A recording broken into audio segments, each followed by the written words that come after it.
calling, Mion's calling Keiichi to spook him out some more, talking about the mayor. And then what? Oh, Keiichi, I've been calling your name for a while. You have a phone call. It's from Sonozaki-san. Sonozaki-san. Which one? The older sister or the younger one? I don't know. Ask her yourself. Hello? Mion? Or is it Shion? Of course it's her. It's me, Shion. Good evening. Shion, um, sorry about last night. I got all riled up. You must have been worried about how I hung up the phone so suddenly last night. We're tied to the same fate.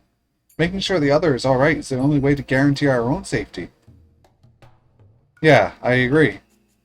We absolutely need to share whatever information we have, so that we don't die like Takuma-san and Tomitaki-san did. Gulp. I heard Keiichi swallow loudly. Then, let's continue from where we left off. You'll listen without getting angry this time, right? Yeah, I'll be fine. Keiichi agreed to be quiet and listen. I explained the dangerous situation Keiichi was in once again. Just like how some evil people in the village attacked Takuma-san and Tomitaki-san, they might attack us any day. It was ironic, of course, that while I was warning him, I was also the one who made sure the curse would fall upon him. Let's report anything we notice that seems strange. If we connect all the tiny pieces that we have, then just maybe we'll find out who killed them. Or maybe even the truth behind the incidents of the past few years. You're right. You're right about that. Then I'll start, since I suggested it. I feel like somebody has been watching me lately. What? I was making this up. I just wanted him to realize how urgent the situation was. It might be my imagination, but I'll tell you anyway. I think it's just me, but if you feel like you're being watched too, Kei-chan, then maybe it's not just in my head. Well, don't worry. At the very least, everything's fine with me. It seemed like nothing bad had happened to Keiichi today, at least. Now that the heads of all the three families were gone, it was possible the curse system had been destroyed entirely. If that was the case, then Keiichi might not be attacked after all. But if there was someone who did want to attack him, that meant part of the system was still alive. In other words, my mission wouldn't be accomplished just yet. Keiichi is like a litmus test in this situation. I'd know whether or not all my enemies were gone depending on if Keiichi got bit. He sure is a very useful man. After that, I went along with what Keiichi said. I made sure he was fearful of Mion, as well as all of the three families. I explained to him the possibility that the whole village was involved, and that the curse of Oyashiro-sama might be some sort of system. Then I remembered Shion wouldn't know too much about the disappearance of the mayor, so I continued. I just heard this myself. Is it true that Uncle Kimiyoshi went missing? You mean the mayor? Wait, Shion, you haven't heard? I don't know anything. I just overheard my father talking about it on the phone again. Yeah. Actually, last night, after the meeting, he didn't come home, so the whole village was in a panic. They searched all over Hinamizo, but if they found him, then I haven't heard. The police should be searching for him as well. Why didn't you tell me something that important right away? Sorry, I thought you already knew. I didn't want to hide it or anything. Kei-chan. What? What should I do? What's wrong? Tell me. We're not keeping secrets from each other, right? I'm sorry. Well, I didn't mean to hide it. It was just that, well, the conversation got turned around and we're on the same side, right? I won't get mad, so just tell me. Uncle Kimiyoshi, I told him everything. Old man Kimiyoshi? He's someone you feel comfortable confiding in, Shion? Yes. When I was little, he was really nice to me. All I did was play tricks on him, but he would always just smile. He listened to anything I had to say. He was such a kind person. Calm down, Shion. It's not like he's dead, right? Don't lose heart so easily. Keiichi tried to make me feel better, but he had no idea what was actually going on. It really made me laugh. That night, I told the mayor that we snuck into the ritual storehouse. Also that someone saw us and was out to get us. Does the mayor know how absurdly Takuma-san and Tomitake-san died? Yes. He knew about it. I told him that they died by Oyashiro-sama's curse. That could be made a sacrifice to calm his anger. I just said it straight out. Right. What then? Uncle Kimiyoshi didn't get angry. He smiled, then told me that if I was remorseful about it, there was no way I'd be demoned away. He was really smiling, and he told me to leave it to him. I actually got a little sad while saying that. Uncle Kimiyoshi had been so reliable. I was happy when he said that he would protect Shion. I truly was happy. If only he hadn't said anything to insult Satoshi-kun. It's my fault. Because I confessed everything.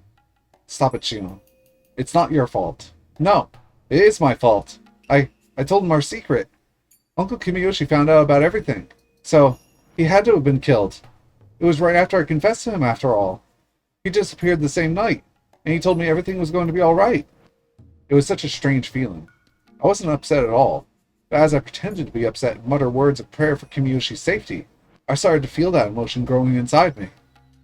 I was only pretending to be distressed to fool Keiichi, yet the emotion I feigned began welling up inside me. It felt like I was being consumed by that emotion. So the words coming from my mouth weren't words I intentionally said. They were words that consuming emotion forced me to say. It was like someone else inside of me was doing the talking instead. I was just watching that someone talk from a short distance away. I should never have told him. All this should have only been our fault. Only the four of us. It wasn't something I should have told someone else. He got killed because I told him. He got killed because he knew. He got killed because I confessed to him. Hey, stop. If they were doing that, then they would have obviously killed you before killing the mayor. It doesn't make sense. You or I should have been killed first. Why would other people die before us? It does make sense. They must be planning to kill us last of all. Huh? What? They start by killing those we're close to. After they cause us so much pain, then they'll kill us. That must be what they're doing. Why, just that scared even me. Killing our loved ones first to harm us emotionally, then only then kill us at the height of our suffering. Oh, I felt something crawling up my spine. That's awesome. It's an awesome idea. I must not be human anymore. I really am a demon. A human could never think of such cruel things. That would be one incredible hell.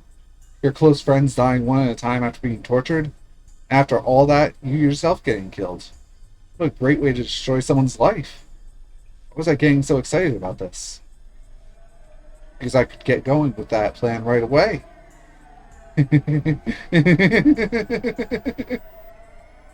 Rika-chan! It's Rika-chan! What? What did you say just now? Well, the truth is, I told her about it. I told Rika-chan. Today! Rika-chan. You mean Rika-chama? The one from the Furude Shrine? Yes, Rika-chan. I felt so scared and uneasy that I did it. I told Rika-chan. When you did, what did she say? The cat is worrying too much. I'll do something about it for sure.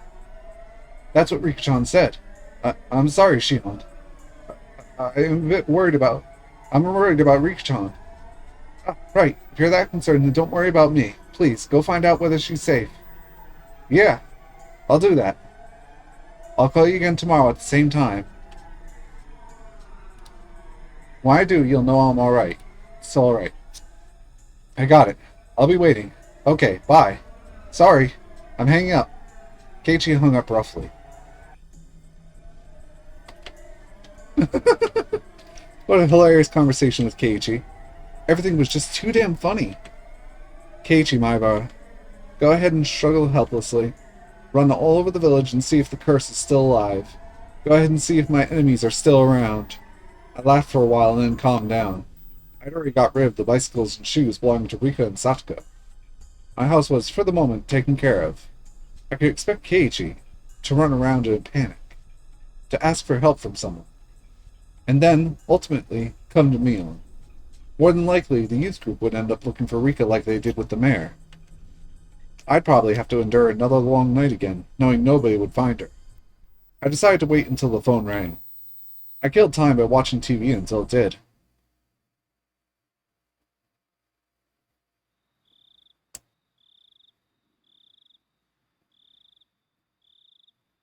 Kei-chan, are you serious? I'm going to get really mad if this is a joke. I scolded Keiichi for suspecting that Rika had disappeared. Mi-chan, if it really is a joke, don't get mad. Smile. It would be a joke after all. We need to go make sure whether it's a joke or not. You're right. Sorry for getting upset. Rena rebuked me. While she looked quiet, I felt that she could be very terrifying under her skin. Skinwalker. I had no basis for that impression, but I still felt that way. I just didn't like her. I had disliked her ever since that rainy day at the bus stop. It wasn't that we didn't get along, though. How should I put it? I was at a loss for how to explain. Ah, that was it. I found a good example. When I was little, I always wanted to play tennis. I had my relatives take me to a tennis court. They all praised my skill. I was doing nothing more than hitting a ball with a racket. They told me I was talented, and that made me happy. When I went to school, I told my classmates I played tennis, and they told me that I was talented too. Then, one of my classmates, who was usually very quiet, said she also played tennis. Not only did she play, but she took lessons. Although I had bragged about my serve, I was no match for her. I felt lonely and insulted that everyone was paying attention to her, not me. She was usually very quiet, but suddenly I realized that she knew more and had a lot more experience than me. Renan at the bus stop was just like that. I thought of myself as a demon now. I'd awakened a part of me that was half human and half demon, the part that lived in Onikafuchi village. In fact, I'd already stepped into a world where normal humans couldn't go. I'd already surpassed my human limits. I generally thought of myself as a superior being, having transcended the normal mortals. But when my eyes met with Ren and Ryugu's, I felt what I did long ago with tennis. Why? Why did I feel that way with Renan? I'd heard that in the animal world, during battle, animals glare at each other to display their strength. Only humans have to punch or kick each other to feel superiority or inferiority. Most animals can tell just by glaring at each other. In that case, could it be the same with Rena? Mi-chan, are you okay? Yeah, sorry. I haven't slept since yesterday, you know? Sorry. Keiichi climbed up a ladder and tried to peek into the window on the second floor where Rika and Satsuko lived. It was my job to hold down the ladder. Rena cautioned me to hold on to it tightly. Mi-chan, I'm going to go check the main house just to be sure, okay? I'll be right back. Okay. Be careful. Rena ran off after that. When I looked up, I saw Keiichi trying to open a window, but all of them were locked. What did Rena mean by main house? Keiichi asked me from the top of the ladder. It's the Furude family's actual house. After her parents passed away, I think it's been left like that. Ah, right. Rika-chan's parents, they passed away, huh? Satsuko is also an orphan. Her parents fell from a cliff because of Oyashiro-sama's curse. Then her older brother, Satsushi-kun, he disappeared. Satsushi, I've heard that name before. He'd heard the name before? I felt anger growing inside of me. Don't you know whose desk you're using every day? You act as if it belongs to you. You drop food on it while eating lunch. You drool on it while taking a nap. Don't you know who it really belongs to? Why am I acting this way? I'm Mion. Satsushi-kun doesn't even exist anymore. He was demoned away. It's hardly Keiichi's fault that he didn't know. It really isn't his fault. Satsuko and Rika-chan have been living in this shack ever since. Neither of them has any family, but at least they're together. They help each other out. Didn't Rena say there was a main house? Wouldn't it be easier to live there? I think she tried that at first. She said it was hard, though, because it reminded her of her parents. After everyone in Satsuko's family died, she started living with Rika. It only made sense. Satsuko and Rika were best friends. They didn't care about the Hojo family or the Furude family. They had been best friends since before the dam conflict. The reason why the curse never fell upon Satsuko, Rika Furude probably had a lot to do with it. That made more sense than anything else, at least. Satsuko was pardoned from the curse of the Hojo family, all thanks to Rika Furude's arrangements. Satsuko had never been a victim on the night of Watanashi. According to the curse system I had uncovered, the last survivor of the Hojo family still living in Hinamizawa would be the perfect target for this year's curse. Therefore, whoever was responsible for executing the curse must have tried to take her life. However, nothing happened to her, proving that Satsuko had escaped from the curse. I was really and truly infuriated. She might have been the head of the Furude family, but I still couldn't accept that such a little girl had enough power to protect her best friend. Mion, No, actually, Shion. Shion must have had the same power then. Just like Rika protected Satsuko, Shion could have protected Satsuki. Damn it. Damn it. Rika-chan and Satsuko-chan. They have it hard, huh? She's cursed. Huh? Mion. What? Did you just say? I said she's cursed. Mion, you. Why are you making that face? Satsuko Hojo. She's been cursed by Oyashiro-sama. I can't accept that Satsuko was pardoned from the curse, although she was a member of the cursed Hojo family. She was one of the cursed Hojos. Satsuki-kun wasn't pardoned, but Satsuko was. She was cursed, but she got away. She escaped the curse, but Satsuki-kun didn't. I can't accept that. In fact, Satsuko should have been the one to be cursed the most. She cornered Satsuki-kun physically and emotionally. That was why things got weirder and weirder, and in the end, everything went crazy. When I think back on it, it was Satsuko who I hated most of all. She cornered Satsuki-kun. And as a result, Satsuki-kun disappeared. She started it. She caused it. If only she hadn't been there. Just as Rika Furude and Satsuko lived happily, maybe there had been a happy future for me too. Maybe Satsuki-kun and I could have started our lives together in Okonomiya. Yes, if I look at both the beginning and the end, it's so obvious. Satsuko's existence caused everything. Satsuki-kun had to kill his aunt because of Satsuko. The three families used that need to create the curse, and then they killed him. The police were convinced he just ran away, but he'd never do that. He was the type of person who would always did his best at anything. All by himself. He was doing the very best he could for his only sister, yet he was forced to vanish. He worked so hard for Satsuko, and though he was living just for her, he was erased. Poor Satsuki-kun. He was so underappreciated. That girl knew no gratitude. She was cursed. If you got near her, you'd meet the same fate. You'd be cursed to die, or disappear. That really was it. She was the main cause behind it all. She wormed her way into Rika Furude's good graces, and that was why the curse fell upon Satsuki-kun. She should have died first. Then Satsuki-kun would be still alive. If he was alive, I could have done something for him. I can't forgive her. I can't forgive Satsuko. I can't forgive that girl. There can be no peace with her. There can be no peace. She was the perfect target for the curse of 1983. The curse of Oyashiro-sama. Rika Furude, the reincarnation of Oyashiro-sama. Rika was dead. The reincarnation of Oyashiro-sama had died. There was no more God in Hinamizuwa to deliver the curse. I'm the one who has to deliver it now. I am Mion Sonozaki, the head of the Sonozaki family, one of the three families of Onikafuchi. Now that all the heads of the three families are gone, there is nobody to surpass me. I will deliver the curse of Oyashiro-sama. Nobody else. I'll deliver. I am the curse. I have become Oyashiro-sama. I felt hot bubbles boiling over deep inside of me. I could tell the demon inside of me wanted to roar. I noticed Keiichi was looking down at me. Calm down, Mion. He can't tell what you're thinking. Calm down. Calm down. At that point, I heard footsteps coming closer. I saw 4 or 5 adults, accompanied by Rena, running towards us with flashlights in their hands. One of them opened the lock on the cabin door. We all went inside. Of course, there was nobody there. Satsuko and Rika lived alone. I doubted Satsuko would have left a note saying she was going over to the Sonozaki house when Rika was there already, but it wouldn't be fun if she had. Because of that, I hurried into the room ahead of Rena to make sure there was nothing left behind. The rumor of Rika and Satsuko's disappearance spread around the village quickly. More and more villagers gathered at the Furude shrine. Acting in place of the head of the Sonozaki family, I commanded them to search the village. The villagers nodded and scattered. How long had it been since the last time I was truly Mion? I felt so pleased that my body almost went numb.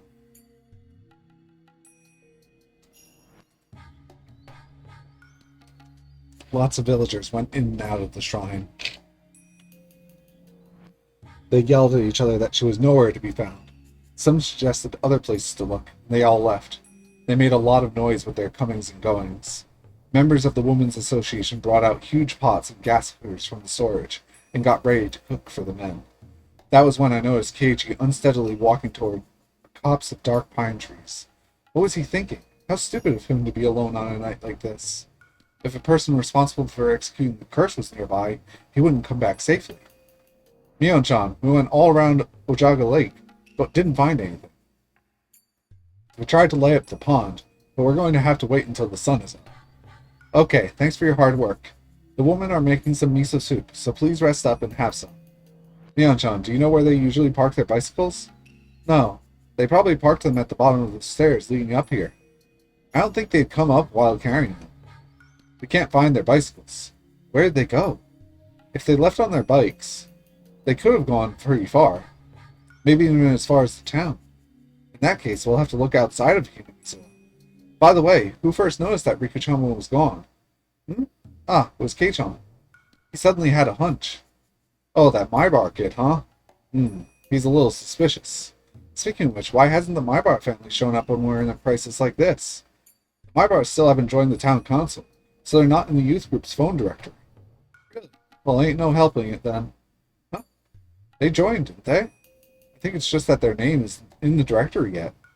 The last time we updated it was at the beginning of the year. They just moved here, so that's why they aren't on it. That Mybar kid's hunch is still suspicious. They say the first on the scene is the most suspicious. Where did he go? I saw him walking toward the pine trees. Can someone go get him? Conveniently, I saw Keiichi and Rena walking back toward us. Kei-chan, where did you go? I was worried you disappeared too. Sorry. It looks like nothing had happened to Keiichi. If so, that's fine. That means I took care of all of my enemies. Oh my. I knew I smelled something good coming from over here. I'd be much obliged if you'd allow me to have some. I heard the loud, sticky voice of a middle-aged man. It was Oishi. He must be confused about this year's incident. The scale of the curse this time is nothing like the previous ones. Oishi's information network is about equal to or better than that of the elders on the town council. In other words, he could easily uncover a rumor that was circulating through the underside of the village. He must have came here to see if the disappearances of Kimiyoshi and Rika had something to do with the changing of the lock on the ritual storehouse's door. The police will come for me sooner or later. I am Mion Sonozaki. By removing all of the heads of the three families, my enemies, I have become the head of their place.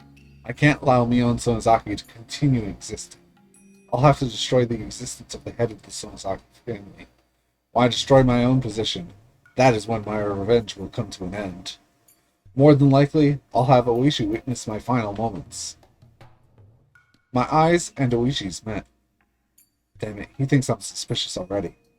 You're right, Oishi. I did it. Mion Sonozaki, the head of the Sonozaki family, is the culprit. There's just one question I have. In Chapter 2, they said Shion was already dead. But Mion has the tattoo, so wouldn't they know because Oishi has that information? Or I feel like he should. Something, the village's demon is tattooed on the back.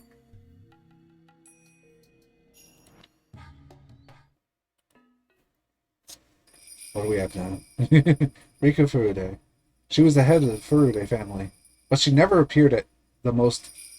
appeared at the most important meetings. Even if she did show up, nobody would ask for her opinion, so it never really mattered if she was there or not. A legend in the Furude family says that if their firstborn child is a girl for 8 generations in a row, that 8th girl would be the reincarnation of Oyashiro-san. According to Takuno-san's research, Rika Furude is very likely to be the one. Surely she must be an important icon in the cult of Oyashiro-san. The true believers are devoted to her. So it's quite surprising to me that Rika Furude herself was the assassin. It's unbelievable. It's just too abnormal. Usually a VIP like her wouldn't be the one to assassinate someone. It's possible that it was a Rika Furude look-alike. From the way she moved, she seemed experienced in fighting. It's not normal that a small girl like her would jump me without faltering. I just got lucky because I had a stun gun. Without it, I don't know what would have happened. She was far more skilled than she looked. Was she trained as an assassin? Or was it a body double? Everything is a mystery, including that creepy syringe. What's going on? I can't understand. She was like an apparition or something. Did Oryo Sonozaki know of her existence? What is hiding on the underside of this village? That underside might run much deeper than I thought. It's all speculation since you killed her, though. At this point, I believe that I can complete my revenge by destroying the curse system entirely. That means I have to eliminate the heads of all the three families, the successor, Shion, and the assassins who are after Keiichi. Although Keiichi is completely unguarded, he hasn't been attacked so far, even though I told everybody that he was one of the trespassers. In fact, it's me who's being attacked. Rika Furude attacked me. According to my theory, Keiichi should make for very attractive bait, but nobody has done anything to harm him. Since Riku Furude attacked me, it might be that opposing the Furude family is a greater taboo than trespassing the ritual storehouse. Riku Furude had said that intrusion wasn't a big deal. She sounded like she was going to let Keiichi walk, and after I accused her of that, Riku Furude attacked me that very night. Are there two different factions? Does one handle trespassers in the ritual storehouse, while the other protects the religious doctrines of the Furude family? No, that doesn't make sense. Tomitaka-san's death must have been caused by the Furude family's injections. Rika showed me the effect of it herself, clawing out her own throat and dying like that. But Tomitake-san shouldn't have been subject to the curse, at least according to the system of the Furude family. I don't understand why Keiichi hasn't been attacked. Did he have something exempting him from the curse, unlike Takano-san? Just like how only Satsuko Hojo was spared? Keiichi is a friend of Rika Furude's. So, does that mean if you were close to her, you wouldn't be cursed? Was she more important than the whole system? That's impossible. The hag was at the top of the curse system. Rika couldn't have been higher up than her. Scribble, scribble. Are there multiple ways to determine the subject of the curse? Are there as many curse execution groups as there are subjects? And do they all work separately? It's a mess. None of my theories add up. If I mess up my reasoning, I might make the wrong person the target of my revenge. I don't understand who the enemy is, or how Satoshi-kun was made to disappear. How much did the hag know? That really was a huge loss. I have so many things I wanted to ask her. I killed her by accident. Shit. In that respect, I've already failed in my revenge. The underside of Hinamizo really does run too deep. Scribble, scribble. The whole page is blacked out with scribbles.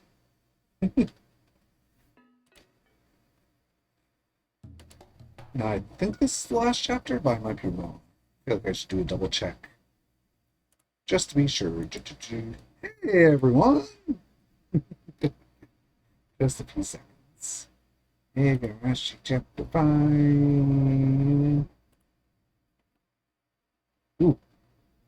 I've got 2 more chapters. Hey, everyone! Are you all still alive?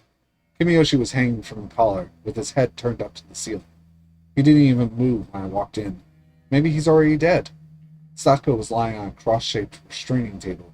She glared at me with red and swollen eyes, which must have been that way from crying. I'd wanted to put her on that special restraining table to pound nails into her hands, but Satsuko was too small for that. I walked up to Kimiyoshi and poked his body with my toe. There was no response. Uncle Kimiyoshi, are you dead? Murderer. Murderer! Maybe Satsuko had witnessed Kimiyoshi's last moments. I took a thick knife from the wall and stabbed Kimiyoshi with it. There was no response. Uncle Kimiyoshi? If you're alive, you better tell me, okay? You can't fool me. I walked over to the pulley that was suspending Kimiyoshi. This is your last chance. Are you alive? Let me know if you are. I paused just for a moment, then turned to the pulley. Kimiyoshi's body swayed strangely in the air. It looked much more like a corpse than that. Like that. Shion-san, why are you doing this? Ah, I get it. The door to the huge cave was still open. I bet Satsuko had talked to the one in the cell while I was gone. That's how she knows my name. Although, that's actually not my name at all. No, I'm not Shion. I'm the real Mion. The one you all thought was Mion is Shion. It's kind of confusing, huh? You don't get it. That's okay. How dare you? How dare you kill Rika? I had allowed Satsuko to watch me take care of Rika's body. Of course, I let her see Rika's neck, too.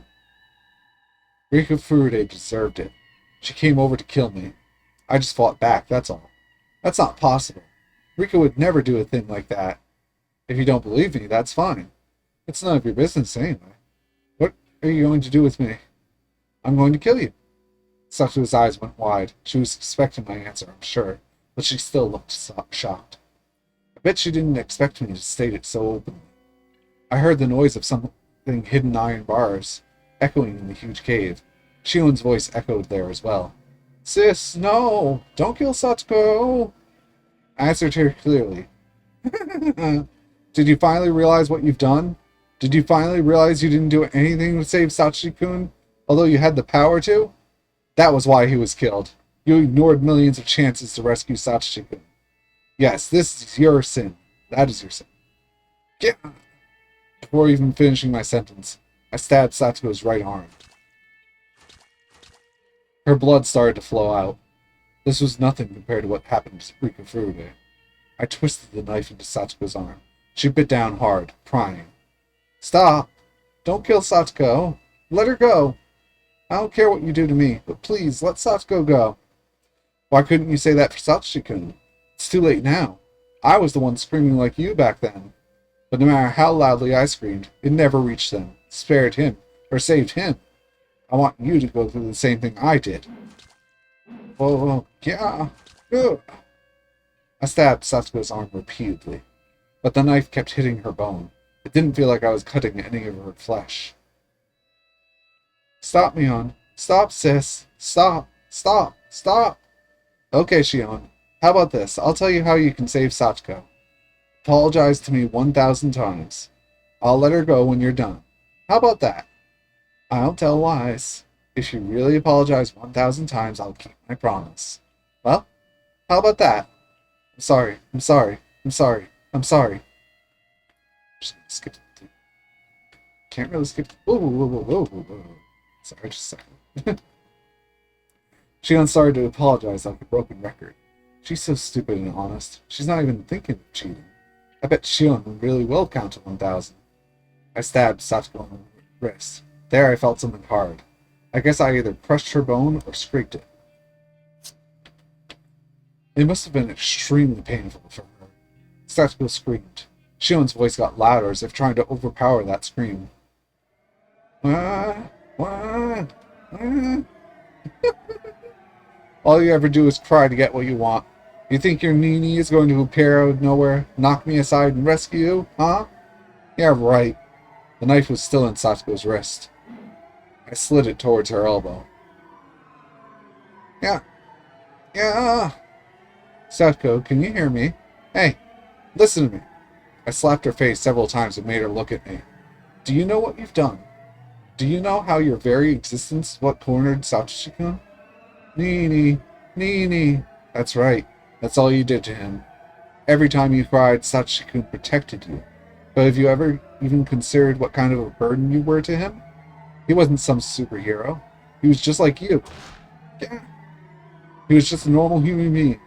Have you ever even thought of what he had to go through because of you? No, you didn't. You never even tried. You just let Sachi-kun take care of you. You just leeched off of him. And as he got injured for your sake, you lived by sucking his blood. You are cursed. How can you still call for him? Huh? After telling her all I had been wanting to, I exhaled roughly. With my help, you are now going to pay for your sin. Cry as much as you want, scream as much as you want, and realize Sachi-kun will never come for you. You cornered him, you made him disappear, you killed him. Whoa. What's this? You don't feel anything in your right arm anymore? Okay then, let's use your left. Yeah. I stabbed her left arm repeatedly, and her blood flowed out. But Satsuko's reactions weren't fun anymore. She didn't cry or scream like she did before. That put me in a bad mood, so I stabbed the back of her left hand and twisted the knife again. But Satsuko still just moaned. She didn't scream anymore. What's the matter? Are you stifling your screams in protest, thinking that I was enjoying your cries? That's great. Satsuko was unfazed by my mad laughter. She looked at me with gritted teeth in resignation. Yes, I think that's the truth. Huh? I cornered Nini. That is why he disappeared. I've known that ever since the day he vanished. I wasn't strong enough. I depended on Nini. I'm sure it was hard on him too, but I couldn't stop. You're absolutely right about that. I have no excuse. Satsuko didn't sound as if she was mocking me or trying to please me. She spoke so naturally. That's interesting. I never realized you were aware of what you'd done. Nini is coming back. He will come back someday.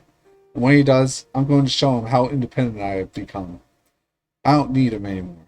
I won't hide behind him anymore. I'm going to show him that I really can live on my own. When he comes back, huh? I stabbed Satsuko's arm in a mad frenzy, but she still didn't even scream. She bit down tightly and swallowed her pain instead. Nini is coming back. I know he is. I'm waiting for him. And when he comes back, I'll apologize for depending on him so much. So I won't give up until that day comes. I'll never depend on him again. Ever. No matter what kind of hardships I have to endure, I won't ask him to help me. I won't call for help. I won't cry. I won't scream. If I cry, Nini will come for me. So I'm going to endure this by myself. Damn you. What do you think you're saying? If it is for fun for you, go ahead. Stab me as much as you please. But if you think I'm going to cry for Nini, well, too bad. I'll not cry, ever. If you refuse to believe me, then try it. Nini is watching me. He's watching me endure this. He'll see that I'm not like I was before. And when he sees that, he's going to come back. Come on, try it. I will not cry. Try to see how strong Satsuko Hojo is. Shit. I'll show her. Take that and that and that. Nini, you're watching me, right? I've become so strong. This won't bring me down. This is nothing. This won't make me cry. I won't cry for your help. I can endure this. I'm going to endure this. This is nothing compared to what you had to go through for me. Shit. Why doesn't she feel the pain? Doesn't it hurt? There's no way it doesn't. I've been stabbing her so much and the knife went in so deep. Her blood is poured to the ground. I've been turning her flesh inside out. How can she still talk that way? Why doesn't she cry and scream? After Satsuko said what she wanted to say, she shut her mouth. She didn't say a word after that. No matter how much I stabbed her, twisted the knife, tore at her, and ripped out her flesh, she didn't even make a sound. What in the world is this? This isn't the Satsuko I know. Satsuko was never as strong as this. If Satsuko was this strong, she wouldn't have been a burden to Sachiko. Why wasn't she as strong before? It's too late. Everything's too late. This idiot's maturity came far too late. Her blood made my hands slippery, and I dropped the knife.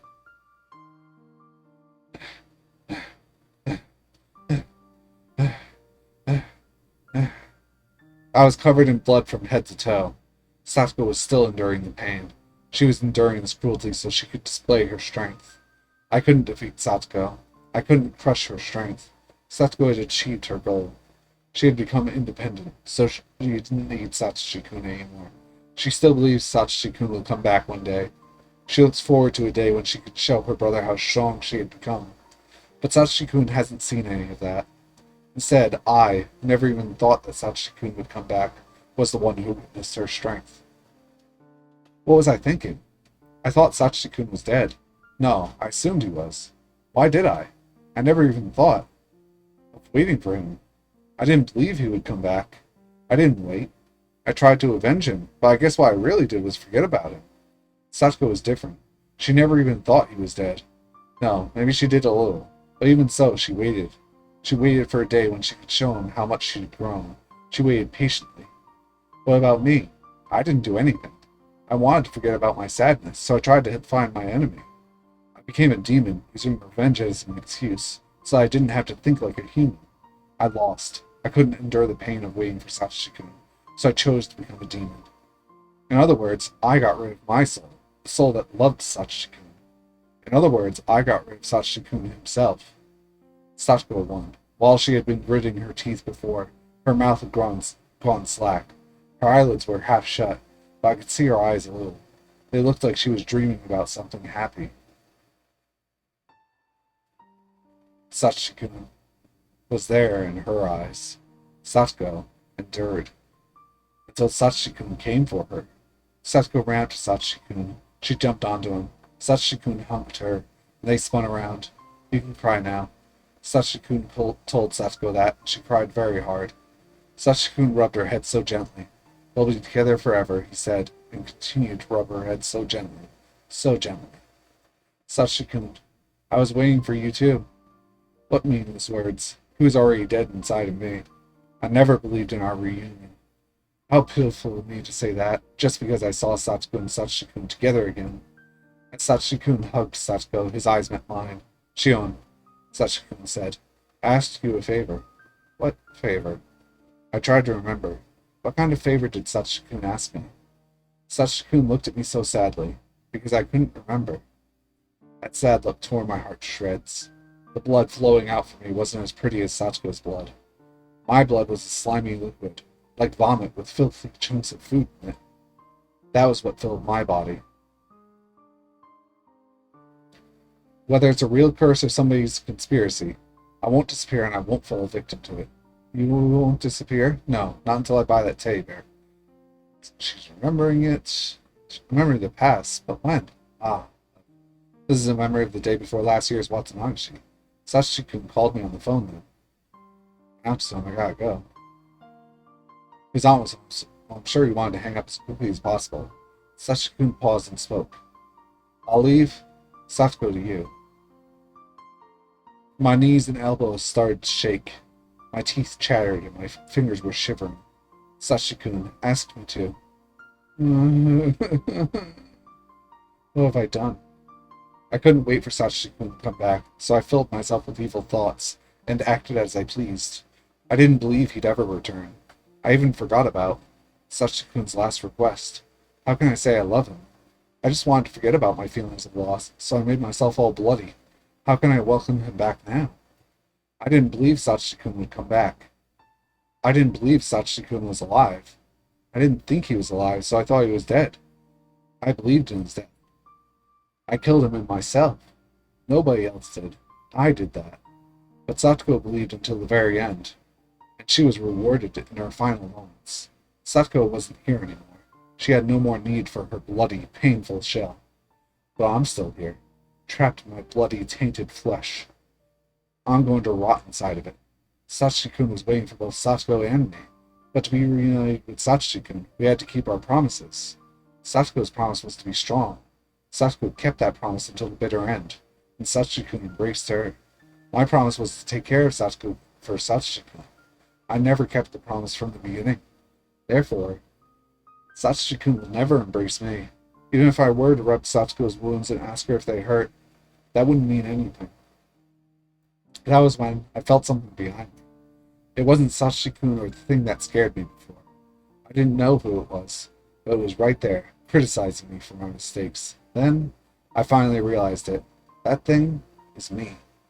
I had always been there, standing behind myself, watching me break that promise. Sachiko asked me to take care of Satsuko, yet I didn't keep that promise. I had been watching that happen. I cried, gave up on myself. Wait, Sachiko gave up on me. I gave up on myself. What will happen to me now? I don't want to be in this darkness. I don't want to be all bloody. Please don't leave me. If I give up on myself, what will happen to my body? There will be nothing left. The only thing I'll have left in me is an evil demon. Ah, I get it. I've known it for a long time now. I am nothing but a demon. A demon doesn't feel sad. A demon's heart can never be in pain. A demon doesn't cry. Shion was still apologizing. She believed that was the only way for her to save Satsuko. Her voice was growing hoarse and weak. Shion, you don't need to count anymore. Good job. I guess she realized what happened to Satsuko. Shion cried in her cell. Being a demon isn't that bad, huh? I never knew how fun it would be to see other people cry and scream. I've already had plenty of fun in this human world. Maybe soon I'll kill myself and go back to hell. But don't worry, I'll make sure I kill you first. That's why I'm here, after all. Demons are pleased when they see people cry and grieve, see? Wait, you like Kei-chan, don't you? Okay, I'll rip Kei-chan apart before your eyes. What a great idea. I'll kill you, and then myself after that. Oikafuchi is a village of demons. Demons came out from the swamp and attacked the village. I'm going to act like those legendary demons and wait for Higurashi to judge me. That will be a suitable disaster for Hinamizawa, don't you think?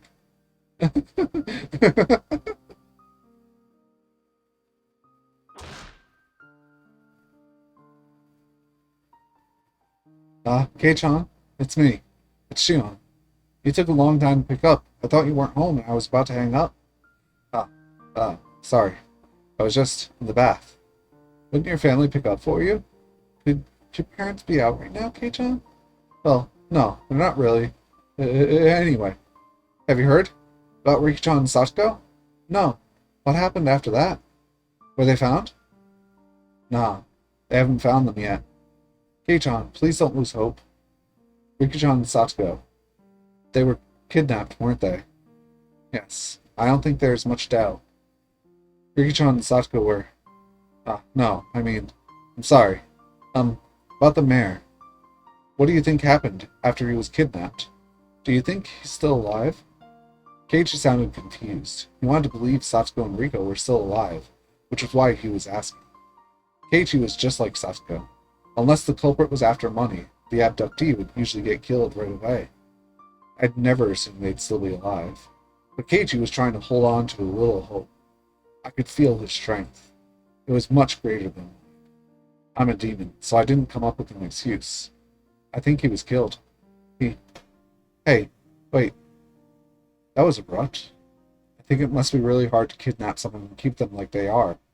As long as they're not hostages, it would be most practical to kill them once you were done with them. Kill them so readily? What's a human life or two anyway? It's a horrible thing, but that's probably what happened. If the mayor was killed, then did that mean the same had happened to Riki-chan and Satsuko? No, that couldn't. They were some random old man. It was Riki-chan. It was Satsuko. They couldn't kill them so easily. Keiichi was still refusing to believe what I said. He fought so hard because he didn't want to kill his friends within him. I wasn't like that. I killed Sachi-kun within me so easily. I blamed Shion for not protecting Sachi-kun, but I killed him so easily. It's probably better to think that Riki-chan and Satsuko-chan ended up the same way. Oh! Keiichi roared and tried. It was like their deaths were physically agonizing to him. Why? Why? Why kidnap someone and then kill them? Screw curses. Are people's lives really that cheap? Erasing them and killing them without a second thought like this? You're right. You're absolutely right. It would take a demon. I laughed at myself. I was sure Keiichi didn't notice. Hey Shion, please tell me. Why did Tina Mizo start needing someone to die on the night of Watanashi? That's what I'd like to know. Fighting over the dam project is already over and done with. Haven't enough people been cursed already? Why is it? Why? If there's a reason, then say it now. Right back, the cat's being a booger, even though it's not lunchtime.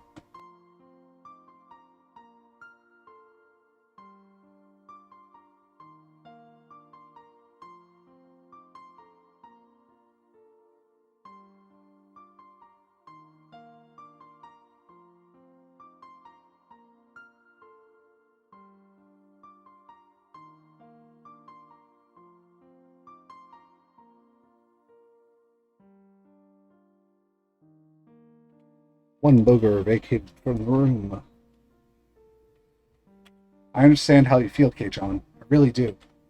The dam conflict ended a long time ago. Yet, murders and disappearances keep happening every year under the guise of Oyasho-sama's curse. Why? Why is it happening? Some of them had nothing to do with it. Some of them didn't deserve to be cursed, so why? Why? That's why I'm asking you. I want to know that as much as anyone. Of course. The curse of Oyasho-sama never existed. It was just as a bizarre environment that allowed people to kill in the name of Oyasho-sama. The environment and nothing more. Nothing would have happened unless there were demons who danced within it. Listen, Oyasho-sama's curse never existed. It's too unrealistic. Just like you said, someone in the village is using the guise of Oyasho-sama's curse as a justification for continuing these murders and disappearances every Watanashi. They were cunning. They've been using the curse as a convenient tool. They made a system where they would get rid of 2 enemies in the village every year. And this year, that system killed Takano-san and Tomitake-san. Then why wasn't that enough? Why did the mayor and Riko-chan and Satsuko have to get killed too? I don't give a shit about the past. The only thing I care about is why Riko-chan and Satsuko needed to be killed. Why is that? I didn't say a word to Satsuko, you know? Why even her? Why? Sachiko was speaking through Keiichi's mouth. How could I respond? I didn't know what to say. I could only feel myself being stabbed by the sharpness of those words. Kei-chan, please, stop being mean. I don't have any idea what's going on either. Everything changed when we went into the ritual storehouse that night. When I heard that Takuma-san and Tomitake-san had been killed that night, I doubted my ears. Then I realized it instantly. I realized what sort of a position I was in now. The four of us snuck in there. Kei-chan, you and I won't be so conveniently forgiven. When I thought about that, it made my chest so tight. It was so terrifying. You know that feeling, Kei-chan, don't you? That's why I confessed everything to Uncle Kimiyoshi. He wasn't mad. He smiled and told me if I was really sorry, I'd never be deemed away. He really did smile at me and told me to leave it to him. Oh. I remembered Uncle Kimiyoshi speaking ill of Sachiko. I killed him, but everyone in Hinamizawa did that. I wasn't the only one at fault. When did you let the mayor know? Huh? I'm sorry, Shion. It must seem like I'm kicking you while you're down, but... Shion, you told him, right? You told old man Kimiyoshi the mayor? Yes. When did you let him know? Yep. Keiichi's tone was becoming sharper. The edge was cool, but it was just sharp conviction. It wasn't a dull edge that caused excessive pain. It had a clean, pleasant sharpness to it. Because we already saw this in chapter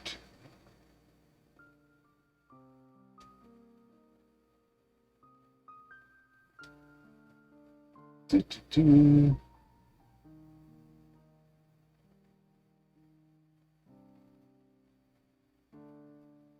Very good, my bar, Keiichi. Why did they switch his name?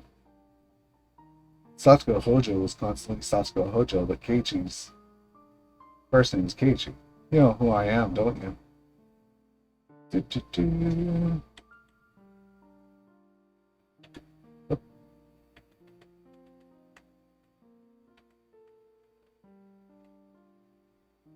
you intend it? Tell them there. If you didn't, then there wouldn't be any time left.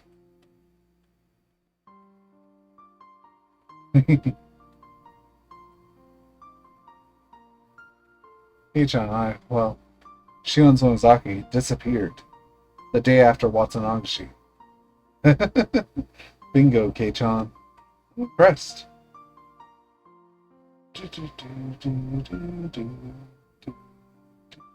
Corner me even further. Corner me so the demon inside can't come up with excuses, so that he can't escape. Trying to pass the kicking. He saw him after the meeting. In other words, right before he disappeared, or else afterwards. There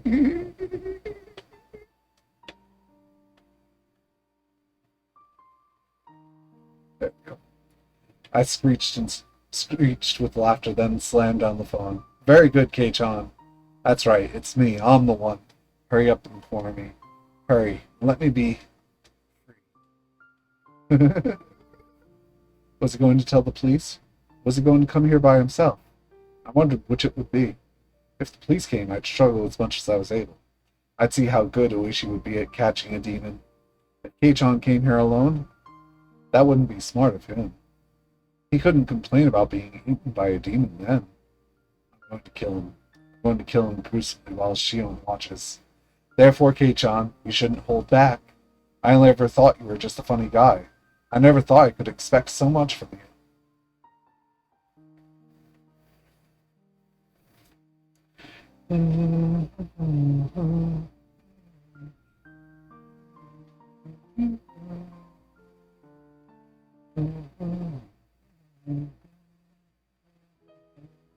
It took them a long time to come for me. I had to wait until the following morning. I opened the gate without checking who was ringing the doorbell. I didn't even care who it was. If it was the police, that'd be fine with me. If it was Kei-chan, could he defeat me? Keiichi and Rena were there. Well, this is unusual. Aren't you two going to school? We stayed home today. Hmm, Keiichi is one thing, but you too, Rena? You two are such troublemakers. I laughed. Well, let's not just stand here. Come on in. I didn't think Rena would come. I thought it would be either the police or Keiichi alone. I'll try tricking Keiichi into coming with me to the underground storehouse. Rena, why don't you try to figure out what I'm attempting to do and stop me? You too, Keiichi. If you figured out I was Shion, why don't you try to figure out the rest? I will act like a demon. I will struggle until the very last moment. So don't hold back. Please don't hesitate to kill a filthy demon like me. Mion, first, I have something to apologize for. You do? What for? Which is storehouse. Okay. So you made the sin of entering ritual storehouse. I guess that was manly of him. I don't even care if the storehouse is forbidden anymore. Whatever. That rule came from those who believed it was even a sacred place at all.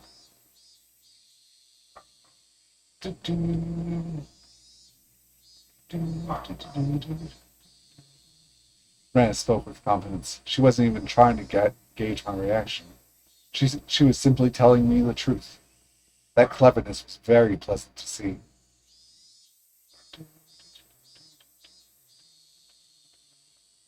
There was chilled tofu, but no soy sauce. Plus, that big bottle of soy sauce that should have been under the sink was nowhere to be found. Rana sure is sharp. I tried to beat around the bush, but she was confident in her conclusions. She was cornering me. She was doing such a great job, too. It really put me at ease. Okay, Demon. Rana knows what she's talking about. What kind of excuse are you going to come up with now? There it is. This game is over. Rena, I was right about you. I don't like you. You really are just too sharp. Shion is so obtuse that she never even recognized that side of you. You got me there. You got me, you got me. I laughed like crazy. Laughed because I was having so much fun. I sensed the poison inside of my stomach dissipating and felt free and refreshed. Kei-chan was threatening me. He was telling me I couldn't run or resist, so I should just surrender and accept my fate. You aren't doing that intensely enough, Kei-chan. Shouldn't you grab my collar and knock me to the ground? Today's the day I'm prepared to die. After that, they went easy, because they just wanted to know the reason why Mion committed such crimes. You all are being too lenient about this. I'm a demon. I'm a murderer. Are you saying that if you can understand the reasoning, murder is okay? A demon is a demon. Murder is a murderer. Whether the motive is to have fun, to live, or to take revenge, that makes no difference. Why do you even want to know that? Why don't you just tackle me and take me to the police? Look, there. The demon is trying to deceive you.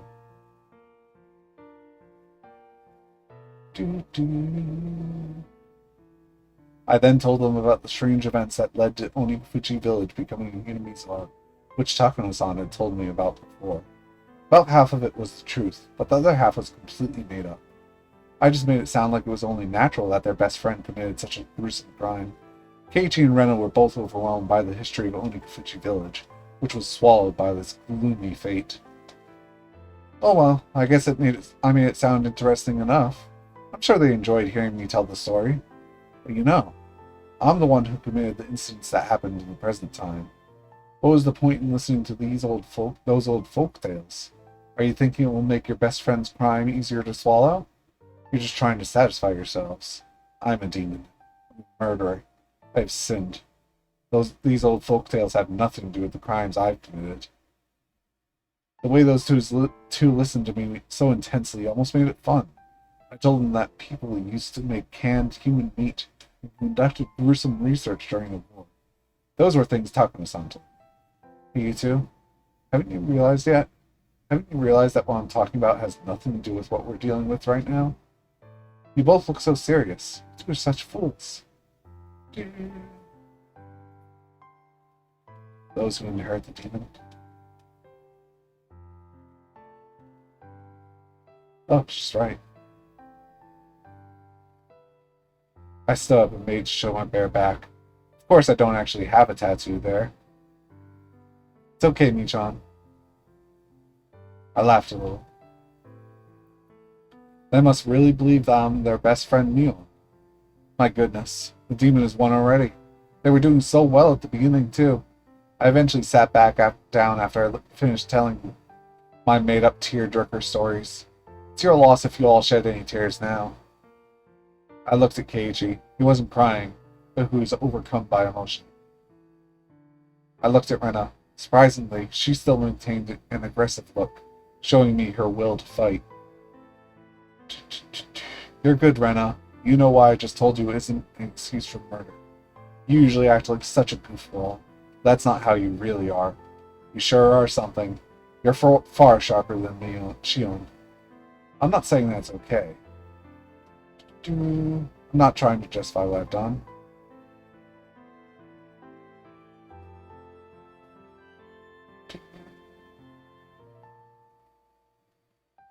Come on, Rena. Try to figure out who I really am.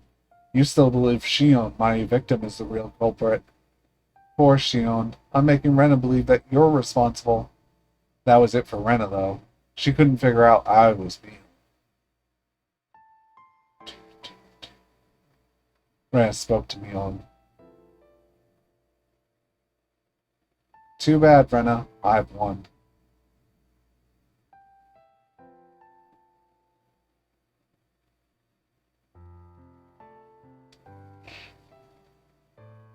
Keiichi looked startled to suddenly hear his name. You're so insensitive, Keiichi. That's what made my sister cry.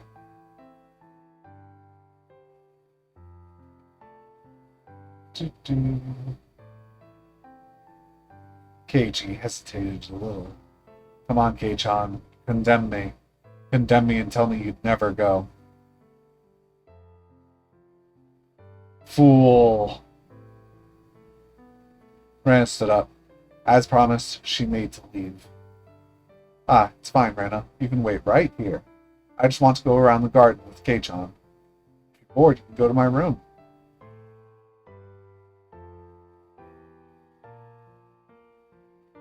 I took Rena's head and rubbed it like Sachiko-kun used to do to me. The game was over. Too bad, Rena. At least this was more fun than if Kei-chan came alone. If he did, he could have asked me to run away with him after hearing my stories. Rena's eyes were like those of a judge. In those eyes, I sensed both affection and observance. I said 30 minutes, so she would probably only wait for 30 minutes. If it took even a second longer, she'd call Oishi. I'm a little disappointed. Rena still thinks I'm Mion. She didn't manage to see through me. I thought someone like her would see the demon. I guess I was wrong. Too bad. Keiichi followed me after putting his shoes on. Can I hold your arm? Such a humble request. I don't mind. I took Keiichi's arm. It was as warm as Sachiko-kun's. I felt a little bewildered. He was remembering the time when I had held his arm in town. I told him how my sister felt. Shion was with Sachiko-kun for a long time, but what they had was friendship. They never had anything more than that. That was why she fell in love with Keiichi. If I were in her position, I would also have fallen in love with him. If Shion was able to fall in love with him, then I could fall in love with him too. Keiichi smiled gently. I almost saw Sachiko-kun in that smile. The Keiichi I knew was worthless and superficial. I never realized he could smile like Sachiko-kun.